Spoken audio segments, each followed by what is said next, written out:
Hi everyone, welcome back for another live on LinkedIn. I'm Julia Demaro, the founder of the IBD Hub, and today we're going to talk about how can architects and property developers work better together. I know that we already had a live about this with Adewale a couple of weeks ago, but this time we're coming back and it's time for Adewale, who's the property developer, to ask questions directly to the architects. And here, as representative of the architecture field, we have Amandeep, Kalra, and Viktor, Rohacs. Yeah, welcome, guys. I am very happy to have you all here. Hello. Thank you for would you like inviting me. to? Yeah, would you like to introduce yourselves? Yeah, no problem. Thanks a lot for that, Julia. Glad to be here. And I'm kind of know Adewale quite well, being a colleague with him. So it's great to sit in this platform and share it together and sort of see each other face to face. So I'm an associate architect, having worked across both the public and private sectors for a number of years now. Having previously worked at Allies & Morrison, Levitt Bernstein, and Brick by Brick, and more recently Be First. So my work spans across looking at the city scale and working across large-scale master plans to specifying and reviewing things like a door handle. So that keeps me on my toes all the time. And aside from my sort of day job, I'm also an Open City Accelerate Advisory Board member. I'm a design review panel member for the Southwark Council, and I'm a co-chair of the Architecture Foundation Young Trustee as well. Thank you. Viktor? Hello, hi, I'm Viktor Rohacs, founder and director of RNH Architects. Julia, thank you very much for inviting me. I'm excited to be here with Adewale and Amandeep. RNH Architects is a relatively new architectural practice based here in London. We specialize in complex projects and finding project value where others couldn't find before.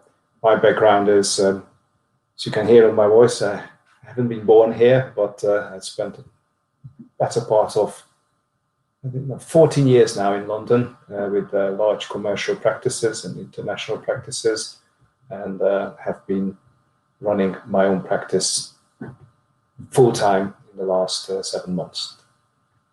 Thank you. Adewale, it's your turn. People know me already. Hello, everyone, and thank you to Julia for bringing us back. Amandeep and Viktor, I look forward to this questioning that I hope would expand this amazing topic around how we can work better together. So a bit about myself. I'm Adewole Ademolake, and I'm a senior development manager. I'm a chartered planning and development surveyor as well with the RICS.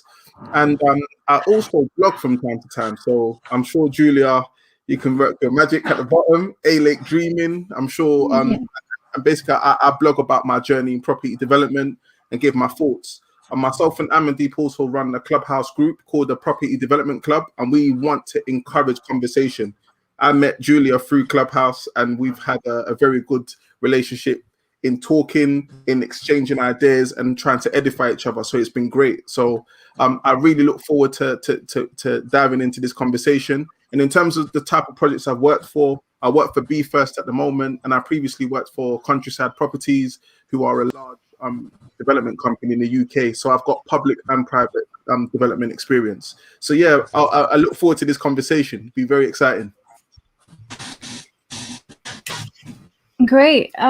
Well, we can start from the very beginning, I guess, and ask you guys this time, because I asked Adewale last time, how do you feel architects and developers can work better together? Can I kick off? Yeah, go ahead. I think it's about, for me, it's always been about understanding. And I think speaking from a position of transitioning from working purely as an architect to working much more within a development-led organization, I feel me having not necessarily in the same shoes as a developer, but actually understanding their point of view, understanding what is it actually that makes a development manager sort of succeed in their roles through their viability appraisals, their cost plans, their risks that they take. I feel I've grown as an architect because when I'm sitting in conversations with development managers and things are being said, or whether I'm in a value engineering conversation or interviewing contractors or architects themselves, we all have our expertise. An architect has their expertise and a development manager through their training has their expertise. And I think the only way we can genuinely work better together is if a developer can feel much more what the architect's needs are and vice versa. And for me, that's been eye-opening as an architect, having worked much more closely, sat next to and being able to go upstairs to your client and ask a question directly and have a chat, as opposed to that there being this formal relationship between an architect and developer. I think that for me is the strongest thing. Understanding each other better will unlock working better together. Yeah, and you're making a good point, and I think it's having the insight from the developers company is always a great insight. Not many people can get that. Viktor, what do you think? What is your opinion on this? I will join in saying as well that the communication is key, understanding what we like to achieve. Most of the time, what I find is, especially as we work on complex and problematic sites, is that a lot of the time we can't deliver the way as originally client imagined, and understanding the core objectives and goals potentially could steer us to an alternative direction where we can actually deliver sometimes even a much better result that wasn't expected. But for that, we need a very, very good understanding of where they're coming from and what they'd like to achieve. Yeah, for sure. Adewale, did you have something to add from last time about this? I think that Amandeep has said something that I believe I mentioned last time around everyone knowing everyone's expertise. So he mentioned that development managers are very skilled at what they do, which is profitability and managing a project, etc. And then architects are very skilled at design. So it's just a matter of us being very clear on what everyone's strengths are and working to those strengths. And I think that is, in my opinion, is a good thing. But I know, Julia, you've been an advocate for maybe architects learning what we do more as developers, and maybe there is an argument that we need to learn more about design in some areas so that we can work better together. So I think both Viktor and Amandeep have definitely answered that question. Okay, great. Did you want to go with one question at Adewale, or do you want me to put one up? Yeah, I've got a question. It was the question is, this is a question that I just need one answer, one word, and basically, and it goes like this: if a developer's objective is profit, in one word, what is an architect's objective? Amandeep, one word, please. Design. Viktor? Oh, you're muted. You're muted. Sorry, guys. I will say the dirty word: profit. Perfect. And now, this is what is stimulating a lot of this conversation, because Amandeep is mentioned design, and Viktor mentioned profit. So Viktor, I'll definitely be working with you. No, but in all fairness, there isn't a right answer to that question. And that disparity between an architect that says profit and another that says design, no answer is wrong, but I think that it's a matter of just managing. I think it's very important for us all to just understand how that can affect a project and the motivations behind the project. And that's the reason why I wanted to ask that question. But there's many more questions that are going to come up to get the best out of you, why these questions are coming up. So thank you. Okay. So I'm going to move on to another one. What is an architect's overall driving principle when instructed to work on a scheme? Don't know who wants to go first. I can kick off. So I think it sits on whatever I would say the ethos of that architectural practice is. So if you're an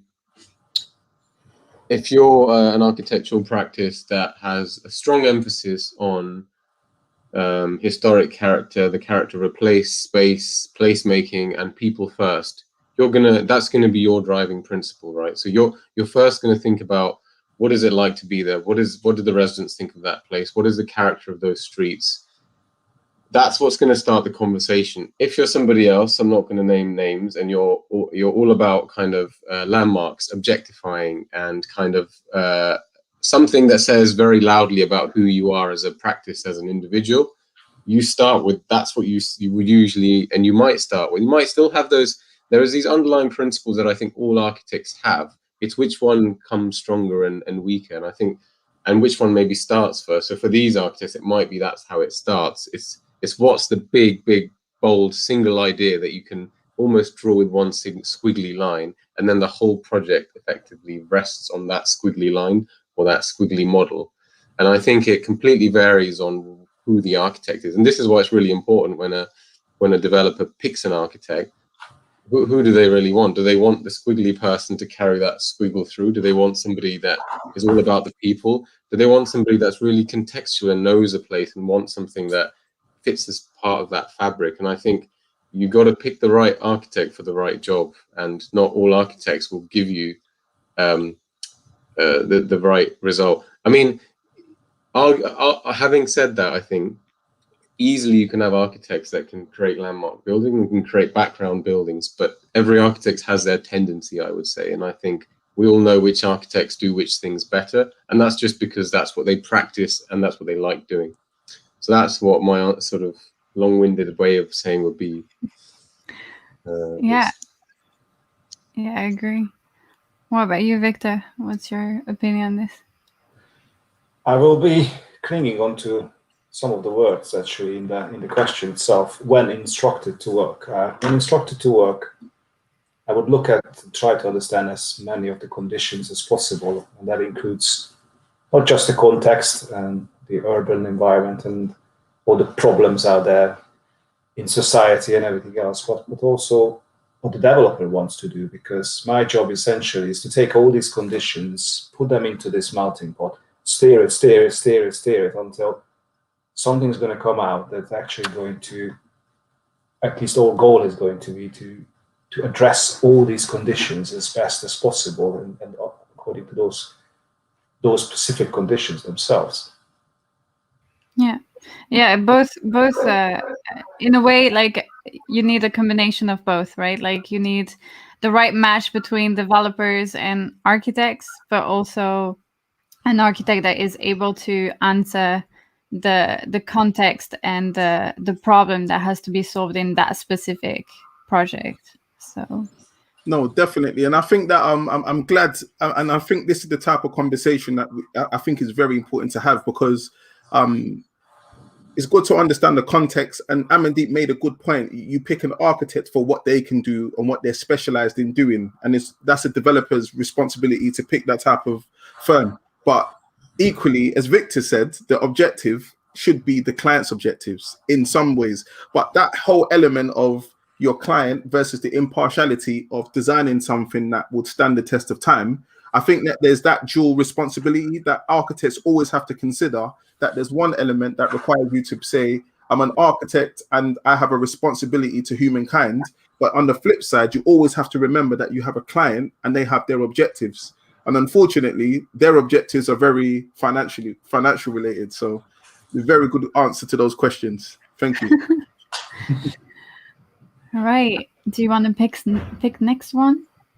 Yeah, I've got another one. The next question is, whose opinion is greater, your needs or the developer? So I want you to tell me, and that is to the architects, is it the architect's needs or the developer's needs? I will start off with Viktor. So tell me whose needs are greater, and then tell me why, if that's okay. It's simple for me. If you as a developer don't have a need, I don't have a job. So I can go on and list up all my needs, but in the end of the day, your desire to do something is going to generate the work for me, because then I can come in and work with you to design a building. Perfect. We Oh, have some Gavin. people in the audience. Please More don't Gavin's. hesitate. Guys, please don't hesitate to comment. We'll take all the comments as well. Yeah. And Gavin is a developer, by the way, as well. So we are rooted on the same side. I would love to hear what architects have to think about this. I think, Adewole, I would say that the need and opinion are two things in one question there. I think the needs of a developer are what create the brief and the reason for a project in the first place, without which a project wouldn't exist and an architect wouldn't be employed. An opinion is different in the sense that if you're asking for opinion related to a cost plan, an architect is probably, unless they have the expertise, probably going to be less qualified. But if you ask about a specific detail or the way a building is supposed to be, that might be a greater opinion, and that's what you're hiring an architect to do for those opinions that are particular for their skills. So I would say need is different to opinion. So whose opinion is greater? Yours or the developers? Then depends on the subject.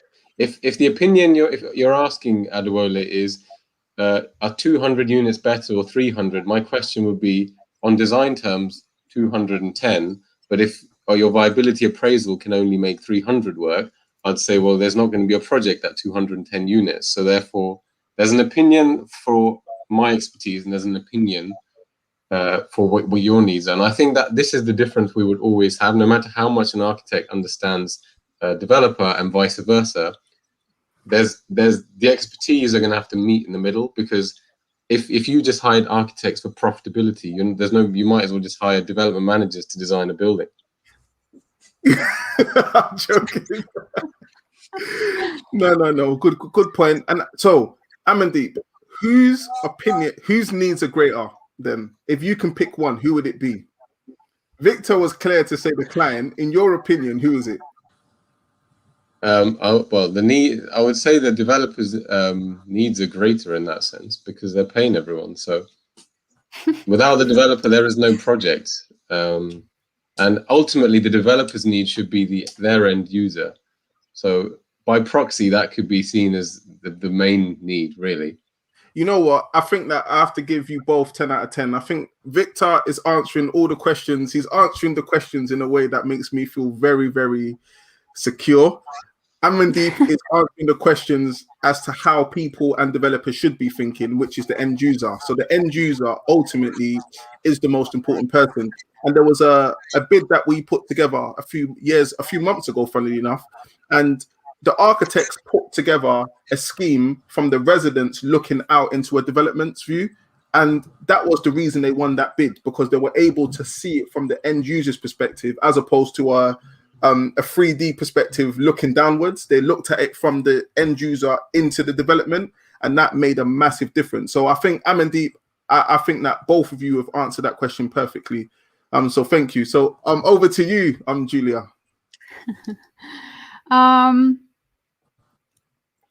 If a developer's objective is profit, in one word, what is an architect's?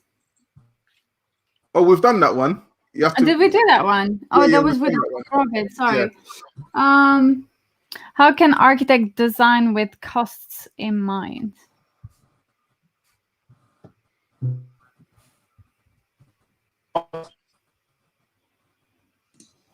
Who do you want first?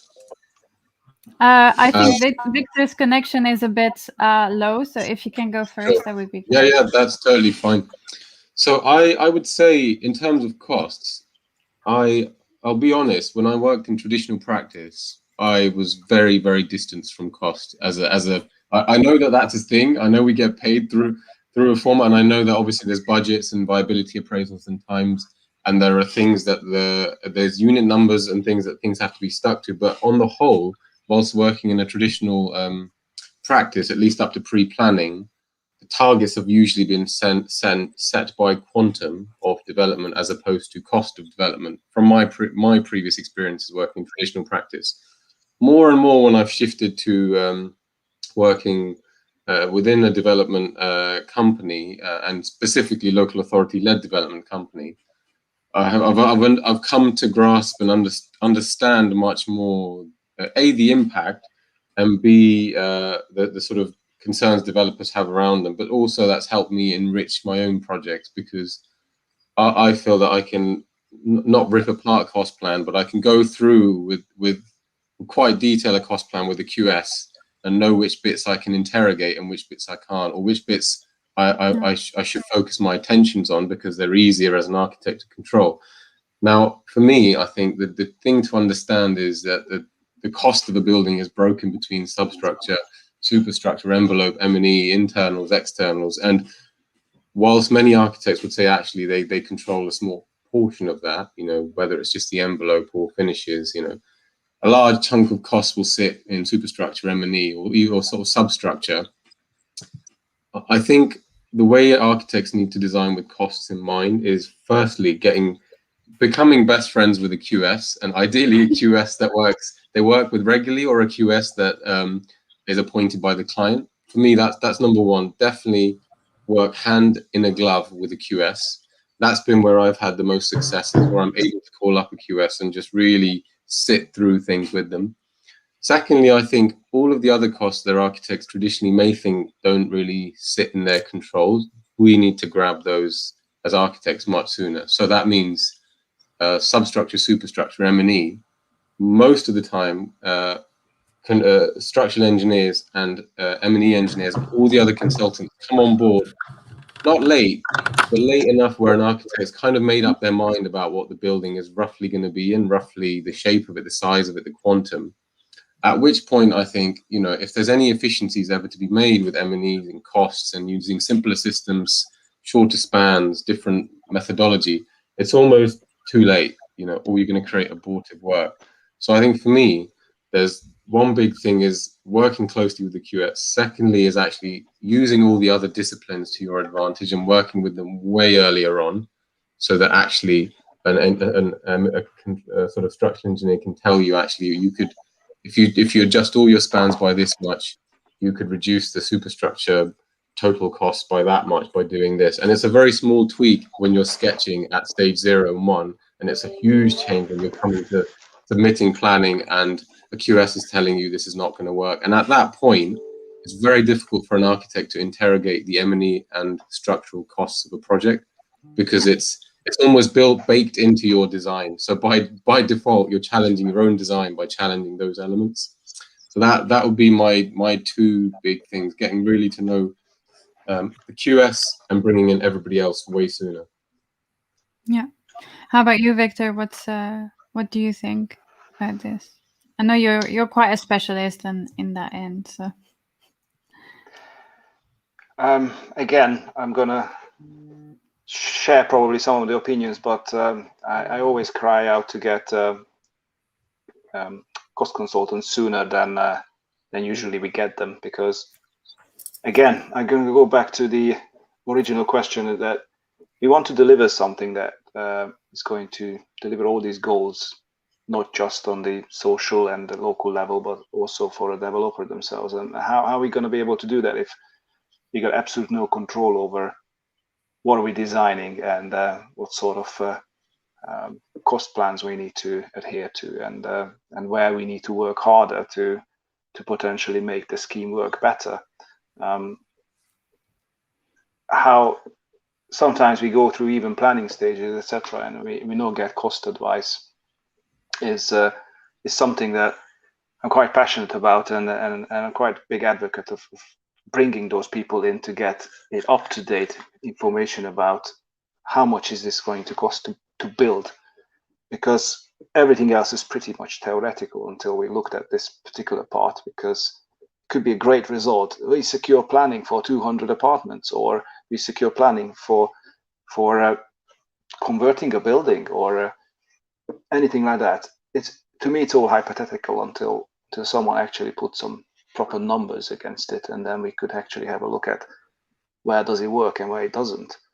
And as Amandeep mentioned as well, then to look into the areas of structure, M&E, and because one of the favorite things people keep on saying, save on the facades. The facades got less than 10% of the overall cost of the building, if we go to look at structural coordination, I'm not saying saving on concrete, I'm saying coordinating the structure and the core layout, etc., that it actually saves on the amount of building materials we put in, because it's just simply a lot more efficient layout.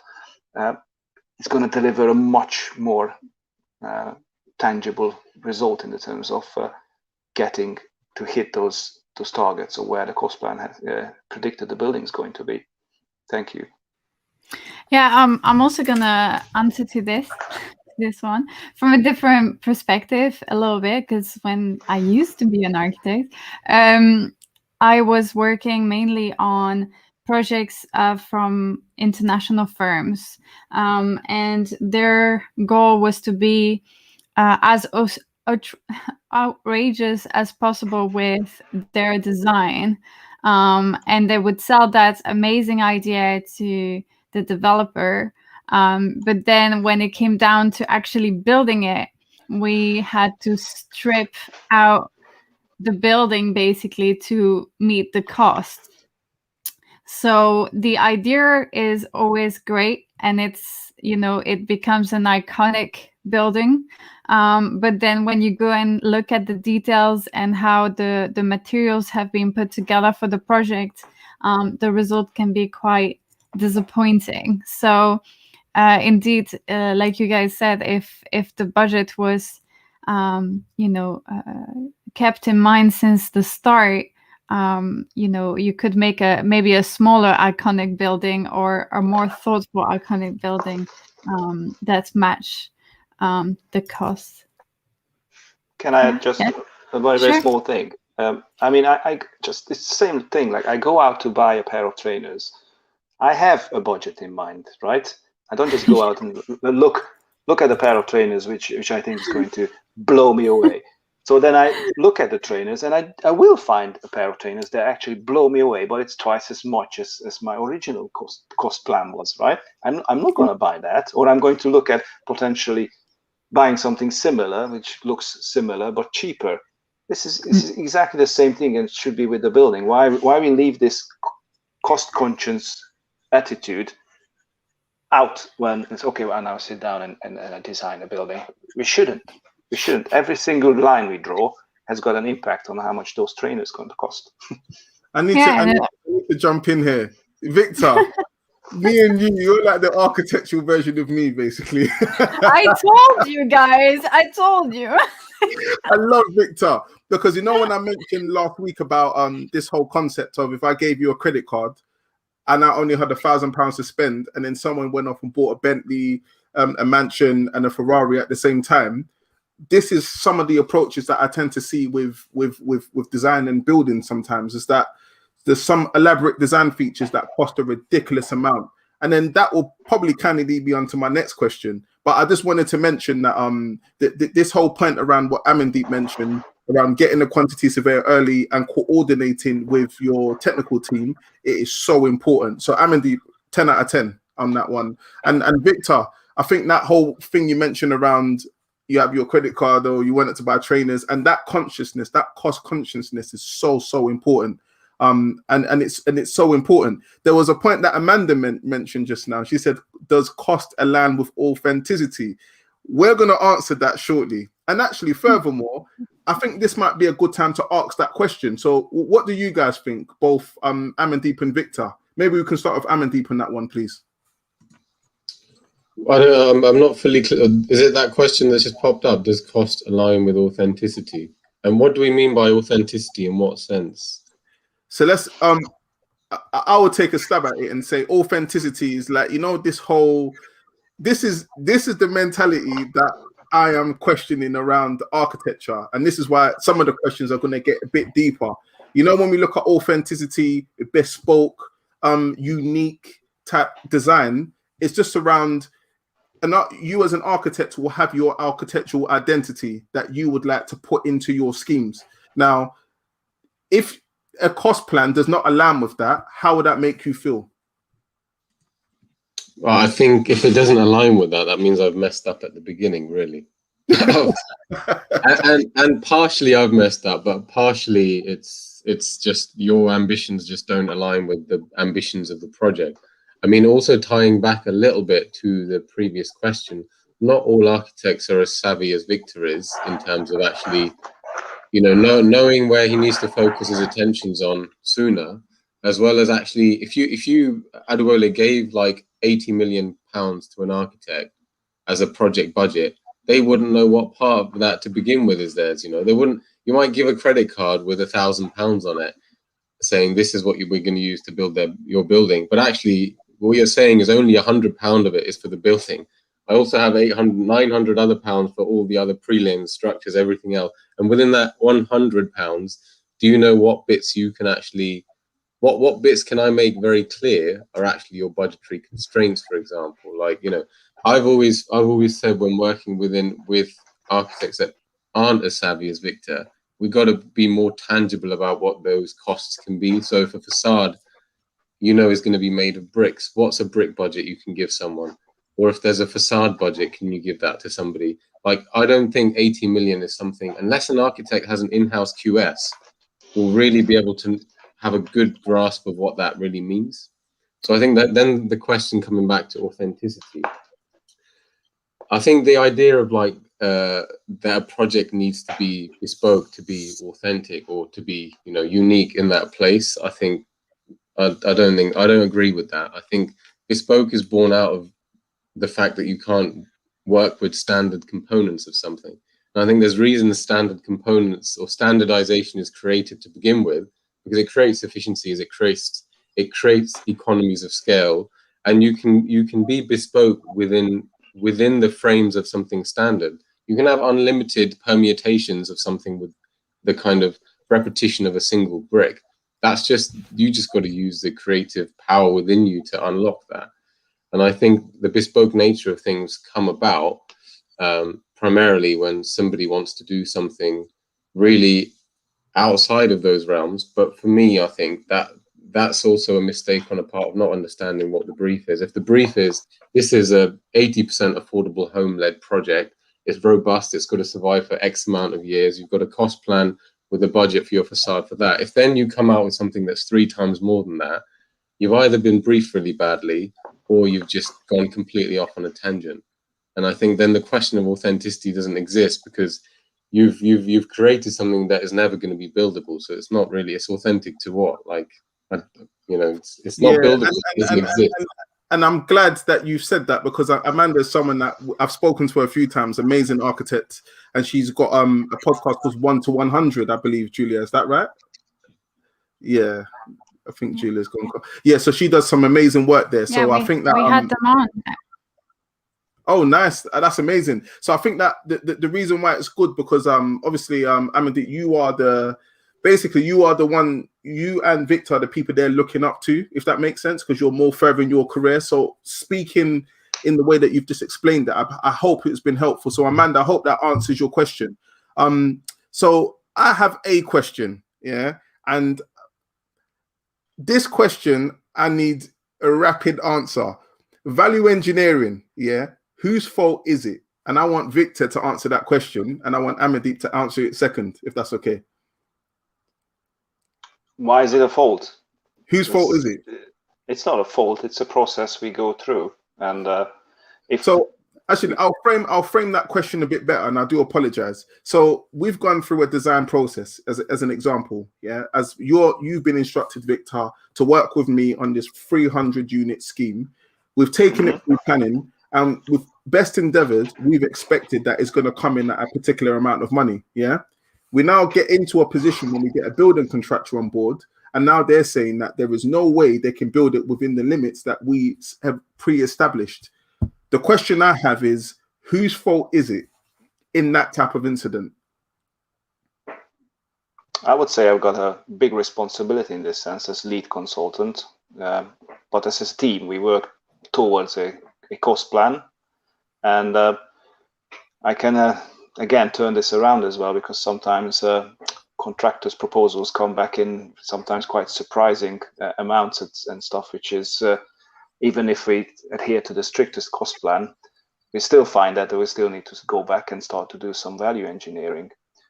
What I find is if we defined the employer's requirements, not strict, but the key areas detailed enough and specified enough, then actually the value engineering can happen in an absolutely painless way, that we actually look at opportunities where we can save some of the costs and still maintain the authenticity of the building. No, I'm glad you said that, because your first response was, it is, as lead consultant, it will be your responsibility. And then you then went on to say it will be a team problem. And I love the fact that you say that. But a lot of the time, unfortunately, we find that once you get a planning architect, they are no longer the architect that's kept on to do the detailed design. And then they don't have any further responsibility, because it's no longer their project. So I think that the reason I wanted to ask that question, and you've obviously answered it, is just for architects to be aware that irrespective of when you start a project, whether it's detailed design or planning, even more for the planning architects, it's very important for them to be mindful that the success of their design is not getting planning permission, but making sure that there is the value engineering exercise is very limited. So I just thought I'd ask that question. So Amandeep, have you got any, whose fault is it, in your opinion? I just think the word value engineering is tainted, Adewale. Historically, it's come from a place where you're supposed to actually genuinely find value and re-engineer it so that that same thing is equal, if not better, for lesser price, or it's just better and it costs the same. And all it means right now in today's conversation is, how the hell can we save like money in any way, shape or form? And a lot of the projects I've been on, even when we've hit budget, there is always a value engineering exercise carried out on, and rightly so, because in my mind, value engineering exercise should be done regardless of if you hit a budget or not, because the purpose of it is not about saving money. It's about actually creating value within a project. And that's the mindset we need to get back into, because I think for too long, the mindset has been set as, you're going to go into an exercise, you're going to strip everything that's good, and it's going to end up looking like a crapper building that's going to cost less money for the developer. So that's one thing. And I think, whose fault is it? I would slightly not necessarily agree with Victor that it's directly the lead consultant, because if I've gone into planning with a QS that's appointed by the DM, I would assume that with that QS, we would not be submitting that project to planning unless we've hit a cost plan that it works within appraisal template. Yeah, we should not be submitting that for planning. If we've submitted it to planning and it works for the appraisals, it works, we've got a solid QS, then we go to tender. There is always going to be movement at that point. But in terms of that critical point pre-submission, we've hit the right cost plan and appraisals work. When we then hit the contractors, that's a different story. For me, if prior to submitting planning something doesn't work in a cost plan, whoever decides to push the button on submitting it, that's wrong in the first place. That's just going in for suicide. Because you're effectively the day after you've submitted planning, you're going to have that chat with your QS. The VE chat is going to be the day after you've submitted the planning. Then, so that for me it's not as clear, because I would say that we wouldn't be submitting a project to planning if it doesn't already work with a QS cost plan. So I think in order for me to answer that question, yeah, I'm gonna put my hand up and say that it is a collective decision. So the client has a part to play in it, quantity surveyors and everyone else in that value chain, whether it's architects, etc. But it was good to hear your perspective on that. I'm not going to give my perspective because it's not my interview today. So but yeah, thank you for answering it. So over to you, Julia. I think that was a very good answer. So thank you, Julia. Over to you. I missed a couple of questions, so if you want to go ahead, because my connection is not great. No worries. I'll do some. So the question I have is concept versus technical design. Yeah. And this is, why is there such a disparity between the two? And I want you as architects to help me understand why there's such disparity between planning permission and what you technically build on site, knowing that we spend millions of pounds on architects at planning permission stage, and then when we get to the technical stage, there are significant flaws in design, calculation, structure, etc., that need to be resolved by a technical team. And I just want Amandeep, will start with yourself. Why is there such a disparity?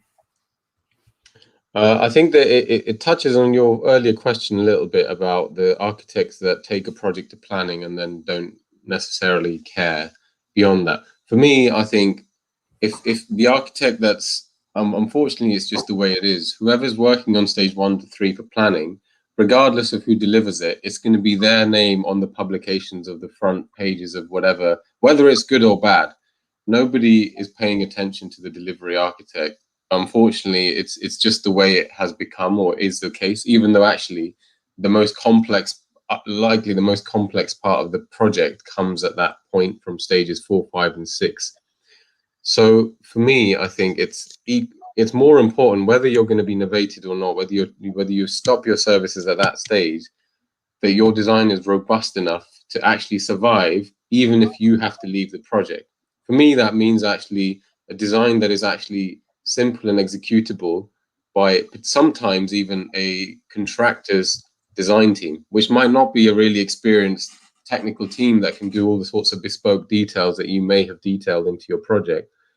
You're not going to have a say in that as a sort of planning architect. You don't have the say to say, well, I definitely want to be novated. Whatever the policy says, you have to be prepared that your design can test this, withstand the test of time, regardless of who delivers it, whether it's the architect, whether it's a really competent technical architect, or whether it's just, the contractor has 3 designers in-house and they carry the project forward. Because that's, in the end, it's going to be your name on the front cover. So for me, the difference is that's one point of why I think it's really important as a concept architect to ensure your design is robust enough and it doesn't carry some insane amount of kind of bespoke detailing that you've personally done, which on day 1 of stage 4 might just evaporate like that or just not be buildable. Secondly, I think there's a lot of architects that just prefer working at the concept stage, and I can see a number of reasons why they would want to do that. For one, just lower risk overall in general. Lower risk. Delivery comes with a lot of risk. Delivery requires a lot of resources. Like your team usually expands 2 or 3 times when you come to site because of the sheer amount of drawings you have to produce.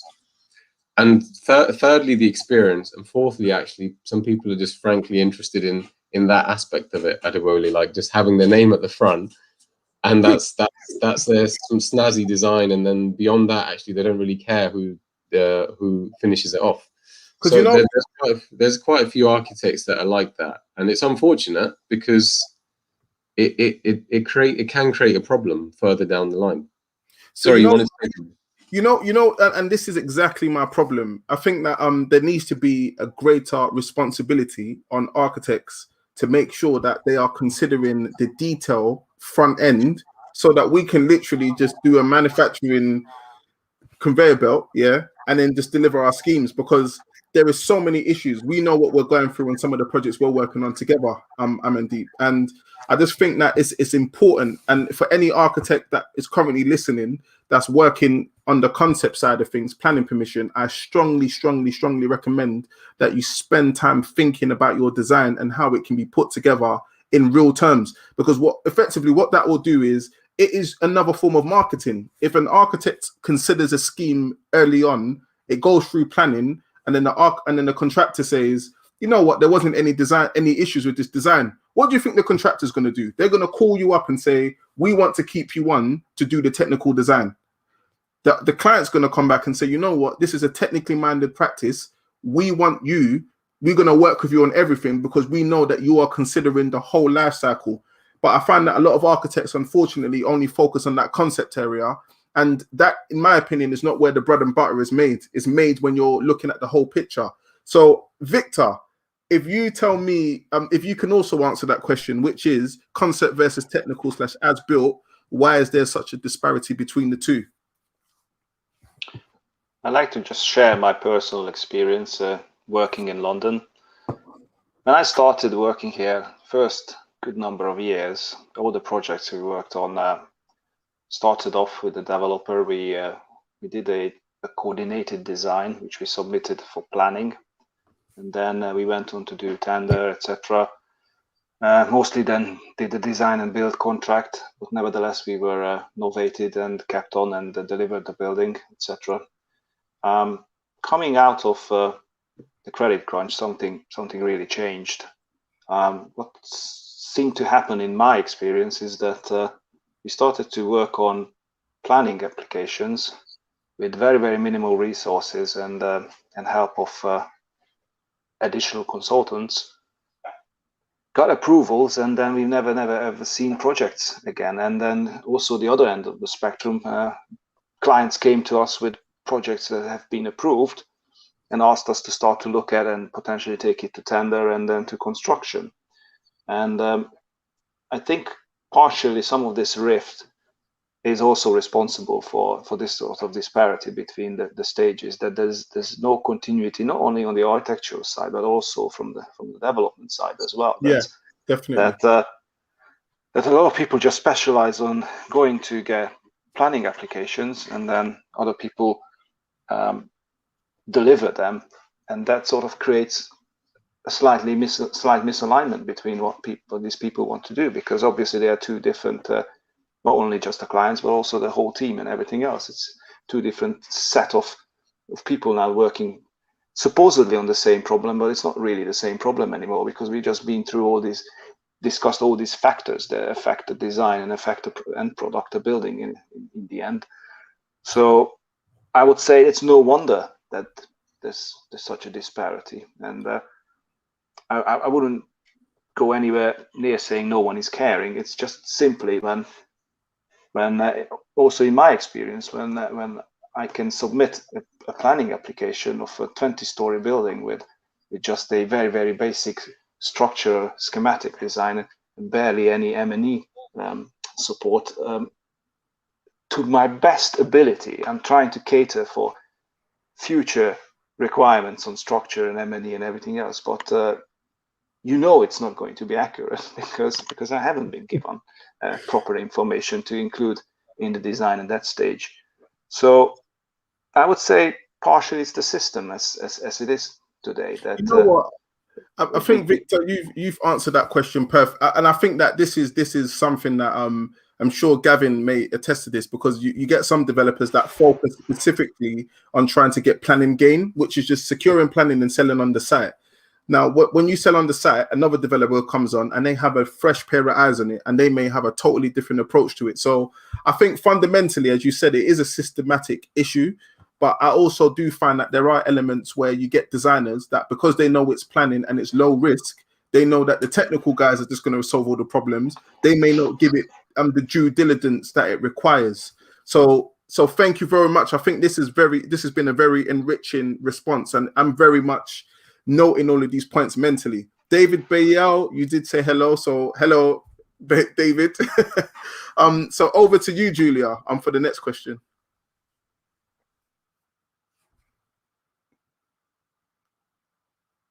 Sorry, guys. I think my connection is not great, but I wanted to just add something about this topic, if you can hear me fine. It also has to do with how architecture practices are organized within. There are surprisingly some practices that have departments that are specialized in the competition phase and then on the sketch design phase and so on. So that means that the project is changes theme according to the phase that it goes through. And what that does is that there's not really a follow-up throughout all the stages of the design to the technical part. So you lose information when you go from one team to the other, but also the vision of the team is completely different per phase. So that can create a lot of misunderstanding and a lot of disparity as well. Yeah, definitely. Adewale, did you want to ask the next one? Yes, I got one. Well, you know what, Julia, I was going to ask that some of our questions, I think we have to get through all of them, because I am learning. This is good for me to be aware of the way architects think. So I don't know if we go over by 5 or 10 minutes. Is that okay, Julia? Yeah, sure. Of course. Yeah, of course. I am I have no problem with that. Of course not. Perfect. So the next question I have is now I want to get into your mind. I want to get into what drives you. So the question is, do you think disagreeing with your client is a good or a bad thing? So tell me whether you think it's a good or a bad thing, and tell me why. So I will ask Amandeep. Can you answer that question? You ask questions that never have a straight answer, but you want a straight answer, Adewale. I think you'll probably agree with me that there's times you're going to be agreeing with your client or not agreeing. And I think generally, like, if I'm disagreeing with a client and I'm disagreeing with them because whatever the argument discussion is just doesn't work for my expertise area, that's what I should be disagreeing with. This is my X area of expertise. And let's say, Adewale, I've proposed a tower of 15 stories, but you need it to be 25 stories so that you can get what you need on your returns. And I'm saying you could go to 25, but you're going to reduce your planning risk is going to be really high. Density is not going to work. Daylight, sunlight is going to be a pain. I'm going to disagree with you on all of those fronts, not just because I think a small tower is really nice. That's not the kind of answer I would ever give you. My answer would be backed up by town planning, daylight, sunlight, rights to light, that kind of. Well, that's for one very specific scenario that I disagree with. There can be a whole host of things. The question is disagreeing with you good or bad? And I think there's no right answer for that. It's good if you need to just come with your point of view that actually your client then comes around to, because actually, you know what, if we went in for planning for 25 stories, there's a 70% chance that we won't get it. So let's bring it down to something in the middle that actually may work for both of us. So that for me creates a better result for the project. It might not be the most favorable for the architect. It might not be the most favorable for the DM, but actually it works in both of their favor in the end, because it's a solution that potentially gets some more numbers, but reduces the risk for the developer as well. So I think that there's good or bad reasons. Bad reason would be if I'm just disagreeing with you because for the sake of it, you're not doing exactly what I want you to do, Adewale. I want this building glazed with bronze and glass, and it needs to be 50 stories. And I don't care what you're going to say. That's what I want. Like that for me is a stupid way to deal with a conversation. So there's a good way and a bad way, I think. You're muted, Adewale. I said, thank you very much for that. I'll give my views on your response and that after Viktor speaks. So Viktor, over to you. Do you think disagreeing with your client is a good or a bad thing? It's a good thing if I'm not just arguing with you for the sake of argument. What I'm bringing to the table is I show you the solution that you expected me to deliver you, and I show you alternative options and additional solutions that I think could propel a project further and potentially give you something that you weren't even expecting for. So if I'm doing my job right, you should be expecting me disagreeing with you and not arguing with you, but disagreeing with you in certain elements of the project itself, and bringing you new solutions. No, perfect. And you know what? I think that if everyone said to me, no, you can't disagree, then I think you would be the two wrong architects that Julia and I shouldn't have asked to join this conversation. I believe as professionals, we have to be comfortable challenging people and challenging people's opinions. And the reason why that's so important is because, as you know, with developers, at times we can be very money focused at times, and it's not the only reason, but if an architect is able to give us a justified reason behind their solution, that should always be welcomed. Because for instance, if you've got an architect that says that innately believes that they shouldn't go for a 50-story unit, and they know it's probably not going to get through planning, and then the developer goes, I think it will go through, submit the planning application, and it gets rejected, the architect is always going to be the villain in that situation, because this is the scheme you put forward. So I think that is very important. No, so I strongly do feel that from a professional standpoint, it's important for you to be challenging in every single way. And specifically on that point around disagreeing, I think is very important. So yeah, I think that was a good response. and I wouldn't expect you guys to think any other way. So over to you, Julia. Yeah, I in my opinion, it's fine to disagree as long as it is constructive for both parties. Because if it's an ego disagreement, which happens quite often, then there is no need to disagree. That's not how the conversation goes forward. Yeah, we just lost it. No, that's fine. So I know I would use the analogy Adewale finding the perfect partner, right? Because you find a partner that has this ego that Julia was talking about, and you're not gonna, in about probably a few months, you're gonna fall out and split up because nothing, you can agree on absolutely nothing.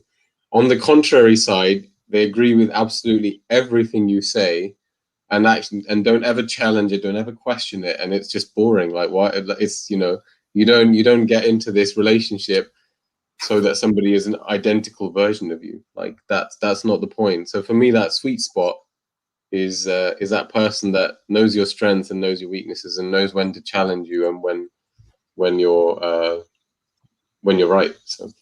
No, thank you for that. No, it's good. I think it's always important, and this is for any architects on the call or anyone that's listening and anyone that will listen in the future. Just bear in mind that when developers are employing you, we're not employing you to just do a conveyor belt design. We are expecting you to challenge our norms, challenge us, and also disagree with us, because ultimately we are paying you for your professional expertise. So I think that Julia, do you want to ask the next question, or do you want me to? Go ahead, because my connection is really bad at the moment. I wish I could participate more, but I think it's best if I stay behind. No, that's fine. I'll try and rattle through my questions. So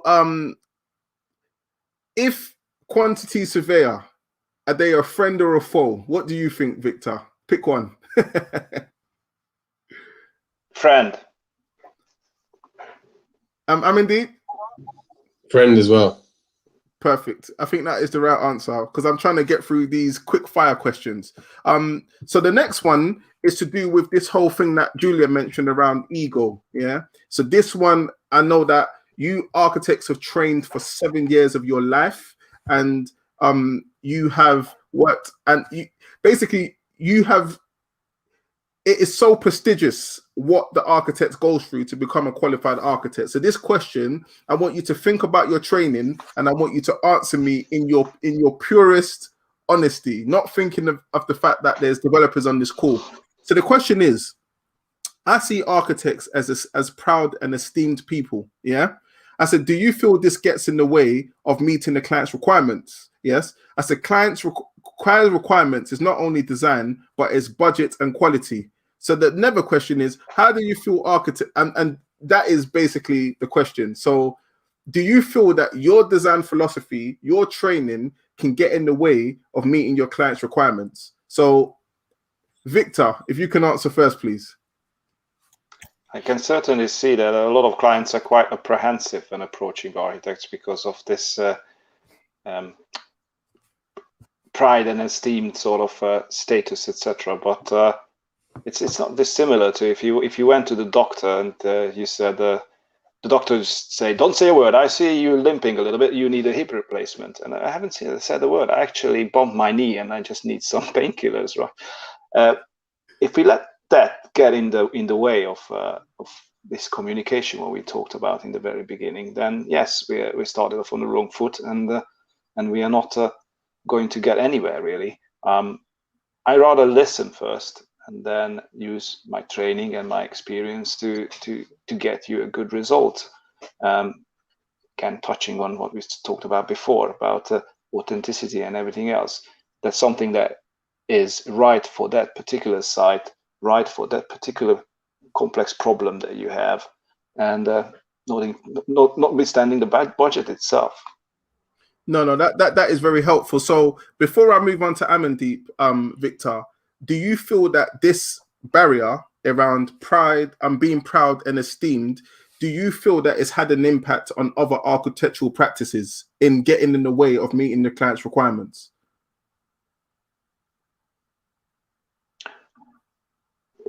I can certainly see how clients behave. That it must have, not in my experience, but I may have never worked in a practice that was so big or maybe so esteemed that we basically could potentially just say, you came to us because you know exactly what we can offer, and this is our style, or this is how we work, and we're just going to tackle your problem the same way as we always tackle every other problem. I was quite lucky enough to work always in a practice that was small or big, that was always problem oriented and focus on all the aspects of all the complex issues. Do a proper analysis of everything that's involved. In that sense, I never really worked in a practice which had a style as such. It was always right solutions for the right sites, for the right design programs and budgets, etc. So I personally haven't experienced that, but I can certainly see how some clients are quite reserved sometimes, and they see in their communication they really don't want to hurt us or upset us. But that sometimes does actually slow down the communication, because they don't just say that, look, I just don't like it. No, definitely. I think that Gregory made the point. He said he likes what you're saying, Victor, and says that listen carefully is important to listen carefully to your clients from the beginning. So Victor, very good point. I know before we go on to Amandeep, Julia, you had something that you wanted to answer this question as well.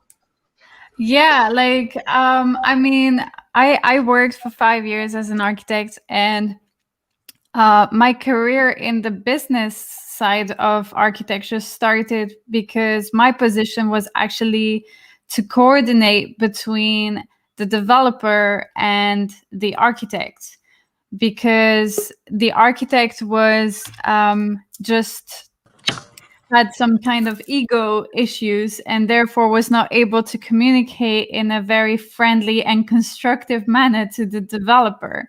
Yeah. So because that was creating tensions, my position actually was to coordinate the two parties together. So I definitely think that it can cause some miscommunications between the two parties.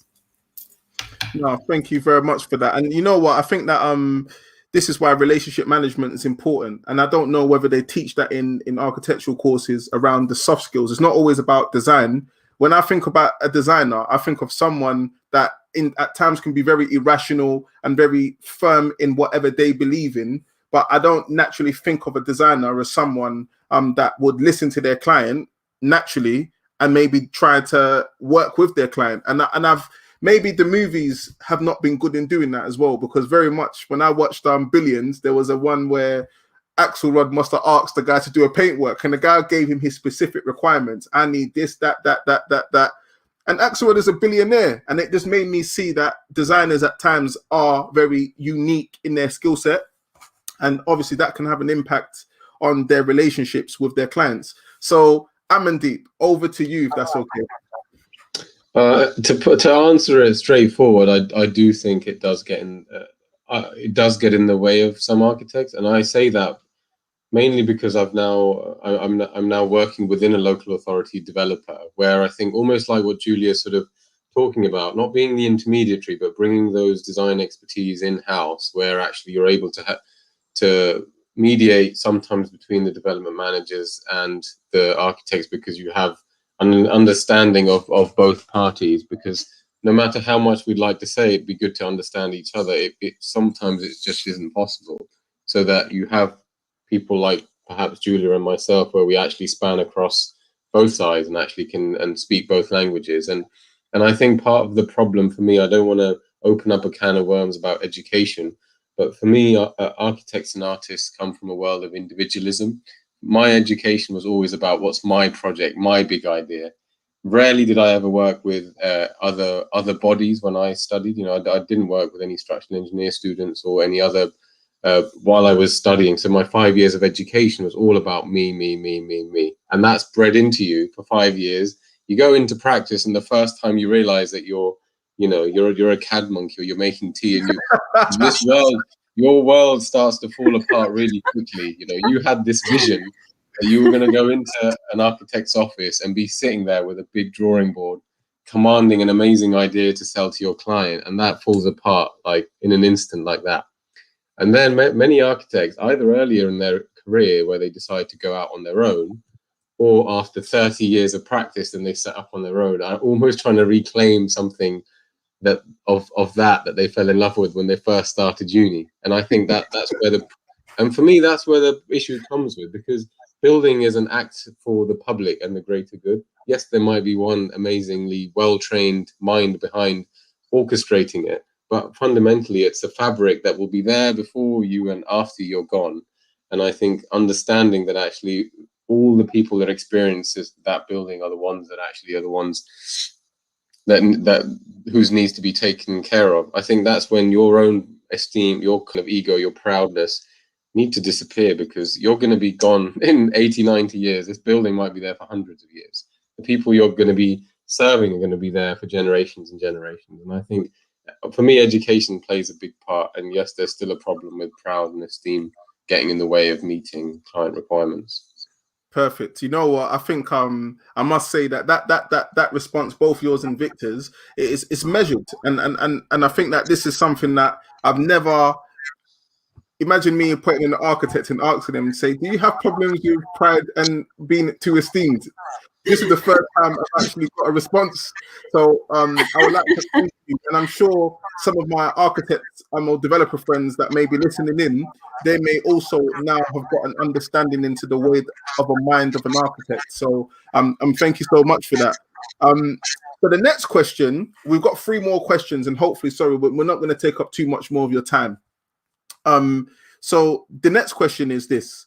It has been established that the number of units delivered on a scheme, does not always equals more profit. What do you feel as an architect you can do to better the viability of a scheme or a project?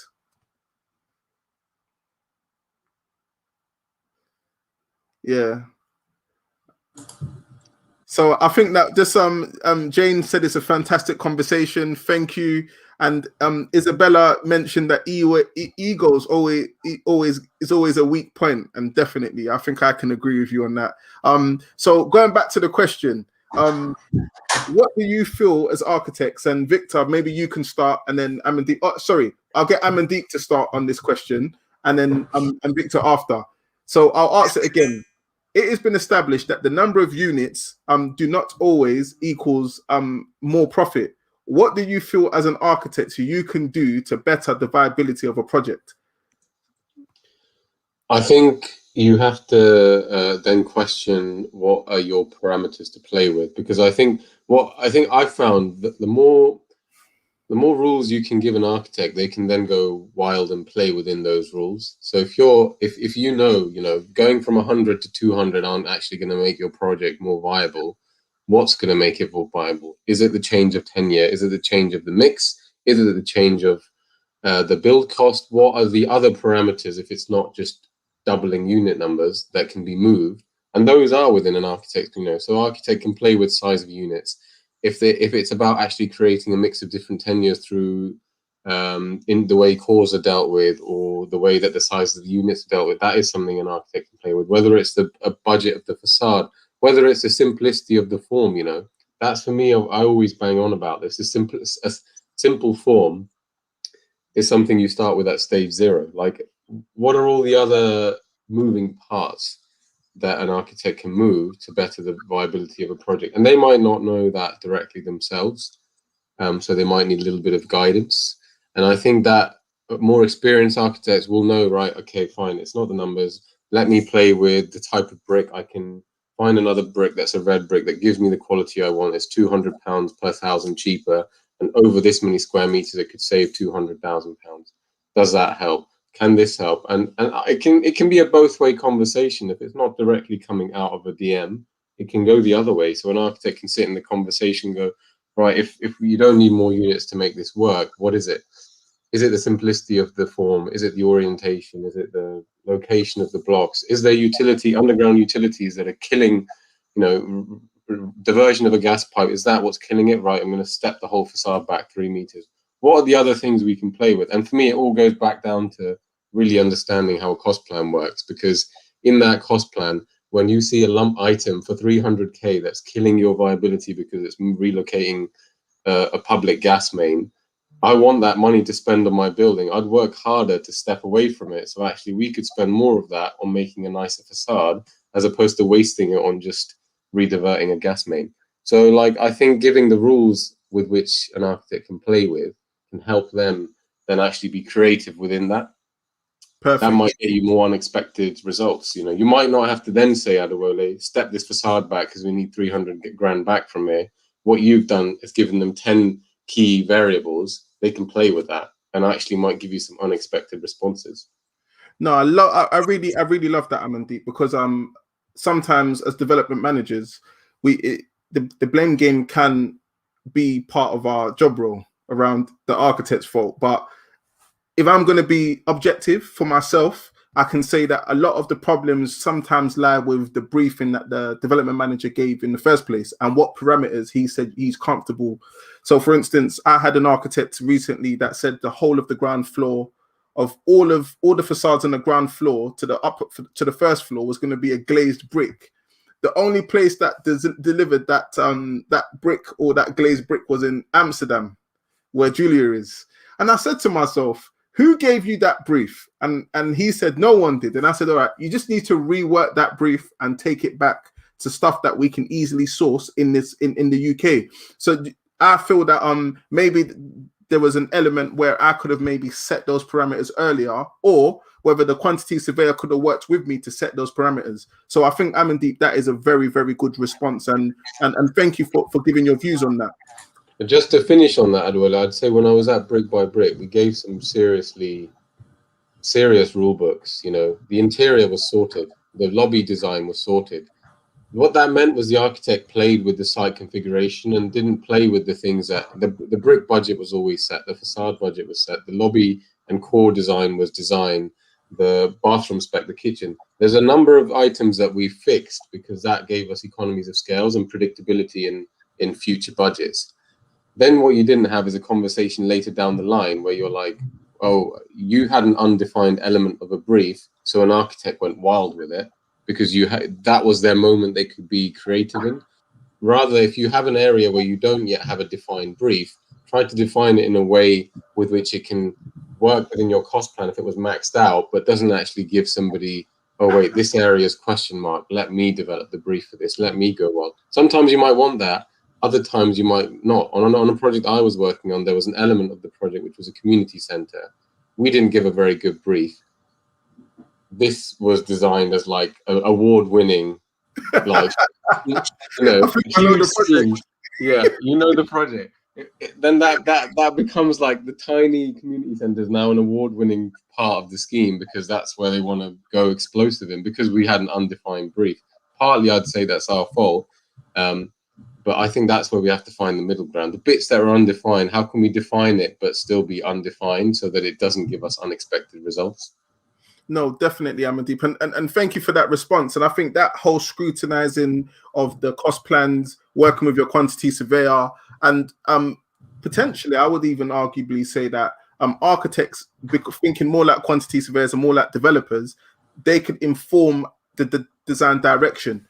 And I think that there was another point I was going to mention around typologies. So, for instance, in a particular area, you may find that building one house could get you more money than flats. So there may be a potential where architects, if they have that commercial understanding of what moves in that particular market, maybe they can come forward with those suggestions that maybe a developer haven't considered. But because of time, we're going to move on to Viktor to answer this question, if that's okay. Thank you. I'm going to be very quick. I'm not going to touch on anything Amandeep said.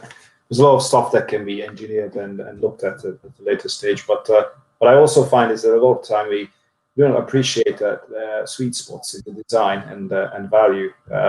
If you just look at a building to building comparison in a very sort of simplified way, value is not something that is linear. It's got its peaks and then it's got its plateaus, etc. Whilst when you're building, it's almost linear in the sense of obviously you hit spots in certain heights, etc. But a lot of the time what I find is that these graphs don't meet up properly, and a lot of the time I was peer reviewing a scheme, and I advised the client to make the scheme smaller, because most of the flats were slightly bigger than the minimum space standard, which is fine and great, but it was found that it was not actually driving that much extra value. Therefore, if all the apartments were reduced by 5%, we're still well above the minimum space standards, could tremendously save on build costs, but the value practically remained almost exactly the same. Yeah. And also the same thing with height as well. I was lucky enough to work with a nice developer and on a scheme, one of the previous jobs I had, where the client consciously stopped at a certain height because they said they don't want to bear the additional costs that's going to come with going into proper high-rise territory. That sort of thing is something that can be very, very important. Or we looked at the scheme once we had to put extra floors on a 4-story office building. And there was one option to do 2 floors, which seemed fairly economical. When we looked at the urban context, we said we could actually do a lot more. But when we started to look at the viability of the whole thing, it turned out that a lot more has to be at least 12 extra floors. Yeah. The costs of when we reached the territory above 2, we had to reinforce the existing structure and everything else. So the question became, can we actually increase the building with 12 floors? Because then it's going to start to become viable again. Understanding these relationships about sweet spots in floor areas and heights and everything else can go a very, very long way as well to make sure that the cost plan is going to stay where it has to be. Yeah, that is lovely. You know what? I think that I know Amandeep is very similar. But I have to take my hats off to you on that response, because sometimes when we're managing some of these projects, we're managing a lot of different things, and sometimes developers may not have enough time to look at the minimum space standards and saying, how much is a 1 bed? 1 bed is 51 square meters, it's 53. Some of us do look at it to see if it's going over and ask you to reduce it. But what you just mentioned there is so valuable, I must say. What you've mentioned around reducing the minimum, the space of a particular flat to get the same value, stuff around heights and some of that technical acumen, it adds so much value to any conversation. So I just wanted to mention to you that I think that what both yourself and Amandeep has said, it's important for any architect to be able to think in those ways. And if you missed anything that was said, please rewind back, because this is going to be available on Spotify, YouTube, LinkedIn. I think that this is literally this is a masterclass, architectural masterclass. Well, we even have a comment from Gregory, and he says, I think it's okay for the conversation between property developers and architects to be difficult, and for the architects to work on their soft skills and negotiation skills as well as their design skills. And I completely agree. I think that's maybe the origin of the problem, is that in our education, we are lacking certain soft skills, business skills, negotiation, pitching, and so on. So yeah, definitely we have some work to do in that end. We keep receiving comments as well. Was there one last question that you would like to ask? Yeah, I think the last question, I was actually going to ask one about designing within budget, but I think we've talked a lot about costs, so we'll move away from that one. So this one's about joint ownership, and this feeds into something that I'm currently reading, which is, we need more homes. Shouldn't we all be developers? So maybe everyone should consider buying it. It's a very good book. If you're interested in getting the name of it, I can tell you the website. It's put together by Solid Space. Amazing book. But the question I have is around joint ownership. I said, how do you feel about success contingent fees, where you were measured against not only the amount of units, but how much the build cost is?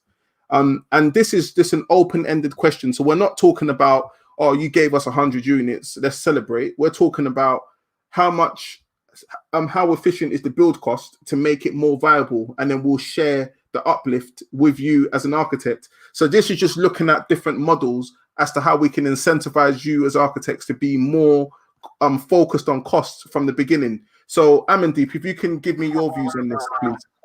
I think I would reframe this slightly, but I completely agree. Sharing a bigger piece of the pie, any architect that would say no to that, I'd challenge them. Like, an architect's fees are insignificant to the development cost, and I think if, as Viktor rightly said, and you were rightly countered, Adewole, you saw tremendous value in everything Viktor was saying in terms of knowing how to make a core efficient and save you square meter area of build cost, or making restrictions in nationally described space standards like that. All of that is creating value for you. They've earned their fee as far as I see, and if you're willing to pay more for an architect that can do that, like, why wouldn't you? You'd definitely go above and beyond and pay an architect for that. So for me, rather than tying a fee to build cost, I would actually tie it to the gross development value of a project. Because then for me, if you tie it to a unit cost, what you're saying is the cheaper you make it, the higher I make your fee. The incentive for me shouldn't be about price. It should be about value, because value doesn't always mean lower costs. Exactly as just Viktor just said, you making a core more efficient, yes, it makes yes, it reduces overall cost, but actually what it's done is made the project more efficient, or actually it allows an additional unit to be added, or actually stack the project in a simpler way. That for me is adding value. It's not always making something cheaper, or actually rearrange the whole block so that actually there are now 9 blocks that face 9 flats that face a river, which is a higher value aspect, as opposed to 4 facing one way and 4 the other way. That might cost exactly the same. All that's done is actually made all 9 flats cost 600k instead of some of them cost, some of them have a sale value of 600 and others have a 500. That is value. It's not cost saving. And I'd support a way in which you can pay architects with the value they generate as opposed to the costs they can save. And there was a really good article actually just 1st of April on the AJ was launched about if architects want to be paid more, they need to find ways to earn more. And it talks exactly about this subject, about there could be potentially a fixed element of a fee contingent on additional percentages depending on the values they're able to, gross development value they can impact. So I support this, but focus on value, not on cost.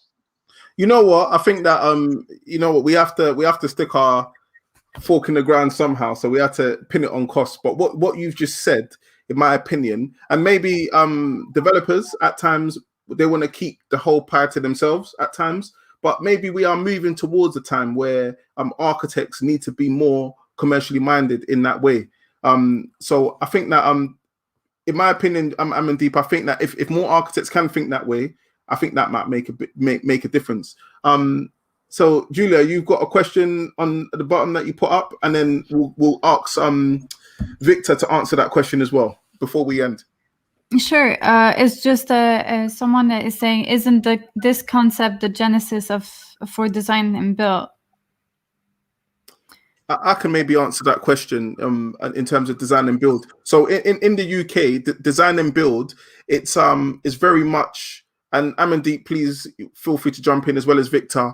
In terms of design and build in the UK, design and build it's a form of contract, a JCT contract, where we design the build. So we get planning permission and we give the design and the build to the contractor to do the technical design and the build. So maybe if you want to expand on your question when you talk about design and build, maybe we can answer it better. But from a UK point of view, a design and build is effectively a form of contract that we use to take a scheme, whether it's from planning or from the beginning all the way through to build, and it's one party that's delivering, whether it's a contractor doing it on behalf of the client, which is someone like myself.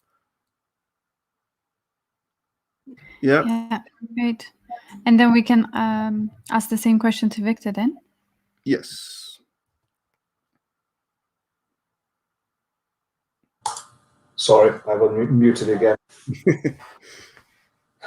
Well, I'm lucky enough to own my own business, so I'm all up for incentives. But obviously, it's always the question of where do we start? And I do have faced inquiries similar to form joint ventures, and in my mind, these are very, very good opportunities. In my opinion, we need to draw a line where you want to hire a professional just to do a job, or you want to have a proper partner in the terms of the overall project in itself. And as a business owner, I'm more than happy to embark in adventures like this. Obviously, we all have to look at how we are working together, etc. But I think the entity itself is a huge incentive in terms of everyone around the table putting in their best foot forward and putting in all that they were given genetically and everything else to make sure that a project is going to succeed. When you employ, or when my clients employ me as a consultant, what I find is that being a relatively new practice around, the way I can generate work is exactly that.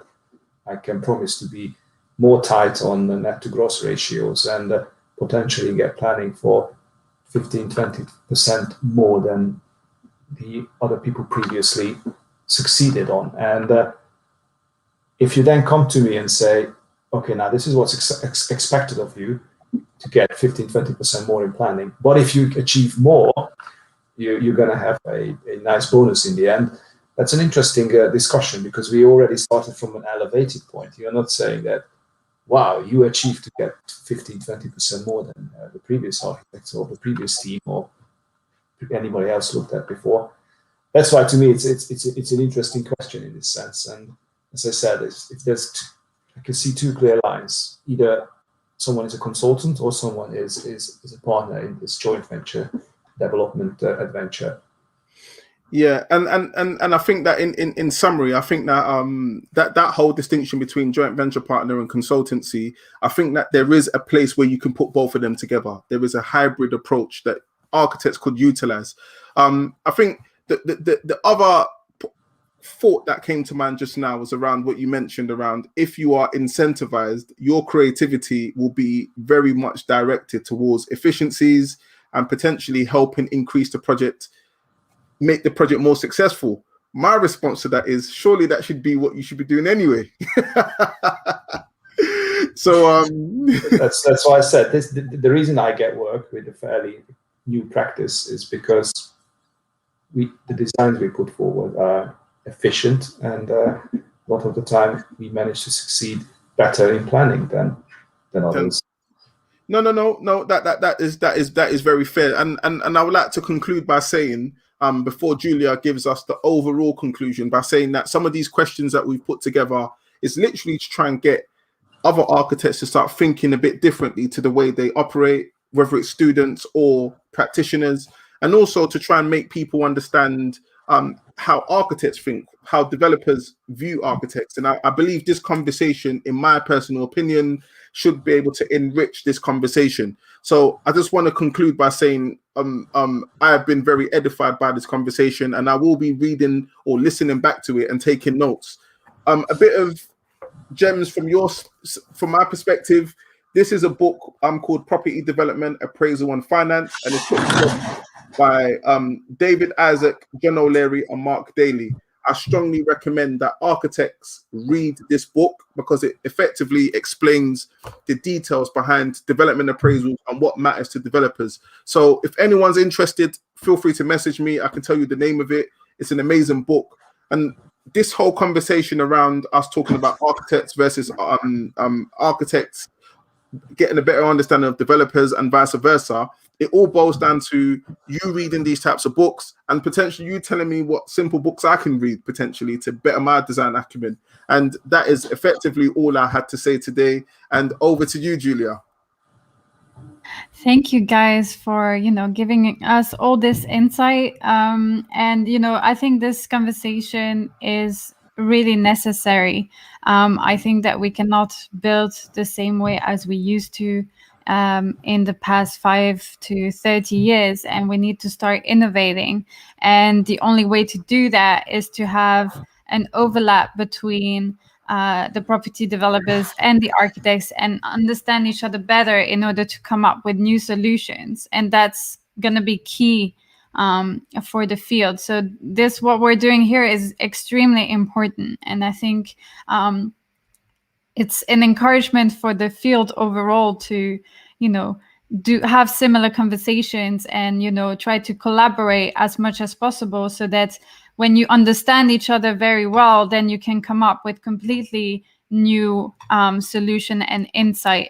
Even in London, where it's super regulated, like there is so much space for innovation and bringing in new specialists on board since the start of the design as well. So definitely thank you guys for being here. I would like to ask to each of you, how can people reach out to you on social media or on LinkedIn, or if you have a website? So I'm going to start with Amandeep, and then Viktor, and then Adewale. Exactly, you said, Juliet. LinkedIn, you can add me here. I'm on Instagram. Probably those two are the best channels that I pay most attention to at the moment. Thanks. Great. And good timekeeping, Adewale.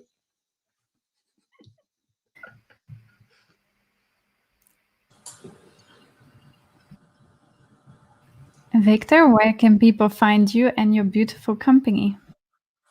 Sorry. Yes. Thank you, Julia, again for inviting me, and Adewale for a great conversation, and Amandeep as well. Yes, I am on LinkedIn. You can find me on LinkedIn, and also you can find our company's website, rnharchitects.co.uk. Well, the contact information is there as well, and also some of our lovely recent projects. Thank you.